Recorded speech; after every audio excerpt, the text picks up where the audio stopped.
on TikTok or any other platforms, you know that we have a mythology and folklore series. And I was sent a picture of a weird cryptid, and after looking into it, I discovered it's new and it was born on the internet. And this made me start looking into like other recent mythological stuff. Right. Since the beginning of time, humans have created monsters to explain the unknown.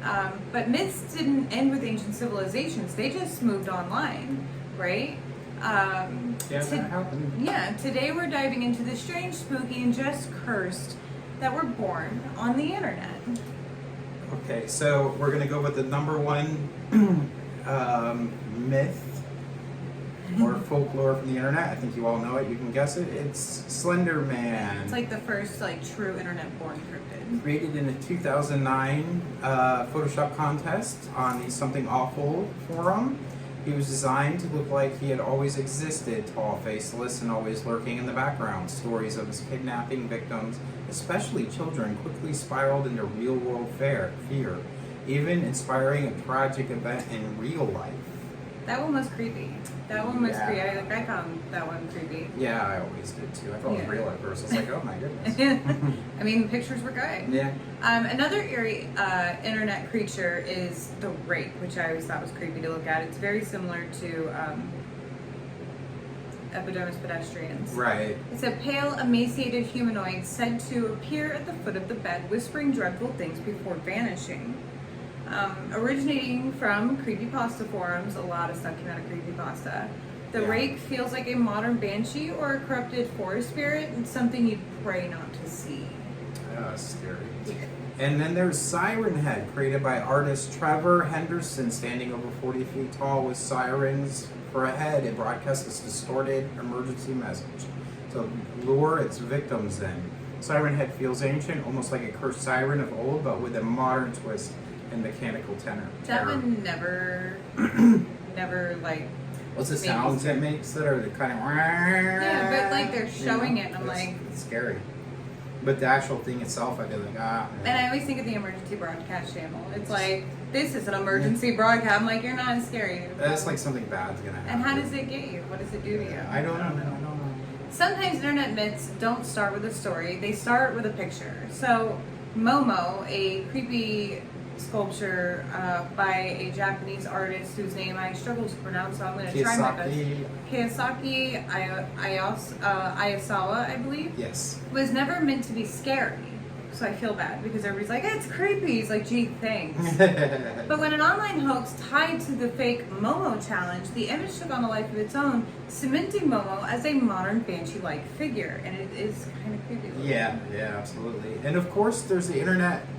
Brings us the gem, the Bicornuclops, created by comic artist Ryan Ottley in 2015. The one-eyed, two-horned wonder was born from a simple sketch, but thanks to sites like Reddit, Bicornuclops became a bizarre, beloved, and one true god of meme culture. Proof that not all cryptids are terrifying, some are just gloriously cursed. It has that's the picture that I got, and it had horns where the eyes were supposed to be, and an eye where the horn was supposed to be. Yeah. Trevor Henderson didn't stop at Siren Head. His creation, Longhorse, an endless friendly skeletal creature, and Cartoon Cat, a stretchy evil version of the 1930s cartoon, feel like internet echoes of old shapeshifters and trickster spirits. Those don't sound scary to me.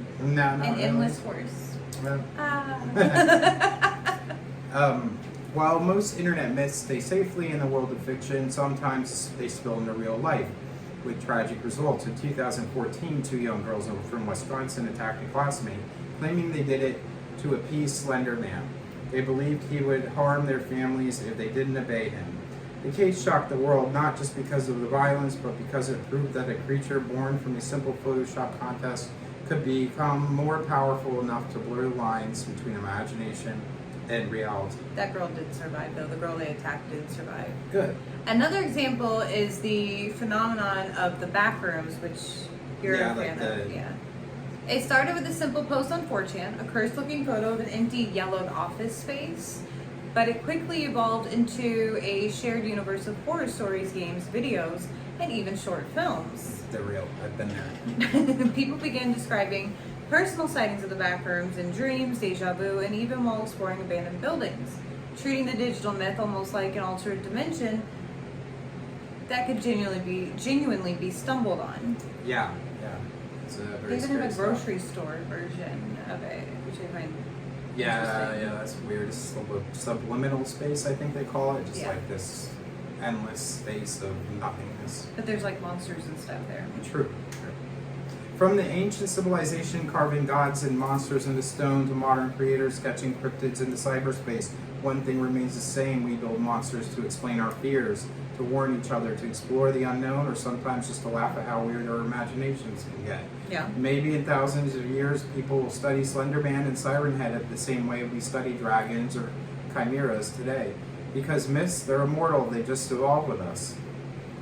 Very true. That'd be kind of funny though, like the way we look at dragons. Like I have an aunt that collects dragon figurines and pictures and stuff, and then somebody in the future has like Slender Man Right. collection. Yeah, they wouldn't know what it is. They'd be like, what is it? What is that? Yeah.